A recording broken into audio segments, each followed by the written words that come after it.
બાપુ અમરેલી ગયા, અમરેલી થોડોક સમય રોકાણા, ગઢની રાંગે નેહડું કર્યું, અહીંથી બાપુ હાલ્યા એટલે અમરેલી ગયા. તો એ વિઠ્ઠલરાવ ચોબા નામના કલેક્ટર હતા ગાયકવાડ સ્ટેટના.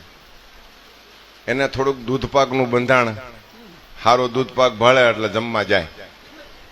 એ સમયે બળચોથને દિવસે ગામની બેનું બધી ગાય પૂજવા આવી નેહડામાં. એટલે નગર શેઠની દીકરાની વહુએ એમ કીધું કે બાપુજી બાપુજી એટલે કે બોલો. એ કે ગીગા ભગતની જોગમાં ગાવું બહુ હાર્યું છે. શેઠે કીધું વિઠ્ઠલરાવ ચોબાને કે ગાવું તો આપણી હવેલીમાં હવે હાર્યું લાગે, કે આ ભગતની જોકમાં થોડી હાર્યું લાગે.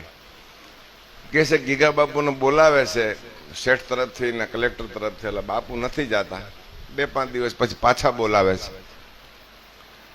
એટલે બાપુ એ ચોરાપા, અત્યારે જે ટાવરની પાછળ ચોરાપા એરિયા છે, એ બધી હવેલીઓ હજી ઊભી છે નગર શેઠોની. આપ ક્યારેક અમરેલી ટાવર પાછળની જે છે ને મોટી હવેલી, અહીંયા એ ચોરાપા કહેવાય છે. એ હવેલીઓ 4-4 માળની હજી ઊભી છે.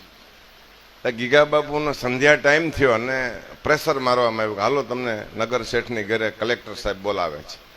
તેદી દૂધપાકની દાવત હતી. દૂધપાકની આપણે અહીં ભજીયા વાડિયા કરીને જ બધા ખાવા જતા કે ખોડા બાપાની વાડી આજ ભરેલા મરચાના છે, હાલો બધા જવાના બધા આપણે જઈને એમ. તો અહીંયા કલેક્ટરને તેથી આપણી ગાવું નો જ દૂધપાક એને.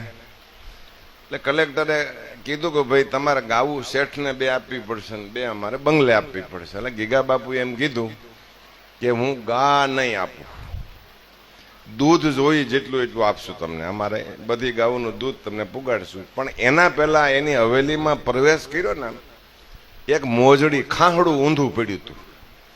એટલે બાપુએ એમ કીધું કે શેઠ તારું ઊંધું વળવાનું છે. હવે એનું બહુ જાજુ હું વિવરણ નહીં કરું, અત્યારે મીડિયા ચાલે છે ફાસ્ટ, એ વાતનો અનર્થ થઈ જાય. એ વચન આજની તારીખમાં ચાલે છે ચોરાપામાં. એ 5 હવેલીઓ મોટિયું પડ્યું છે, એમાં કોઈ રહી શકતું નથી. અને આ વાત ખોટી લાગતી હોય તો હવેલી વાળી ગલીમાં વ્યૂ જવાનું. 4 હવેલીઓ, 1 હવેલી પડી ગઈ છે, 4 હજી છે. એ કોઈ ત્યાં વારસદાર રહેતું નથી.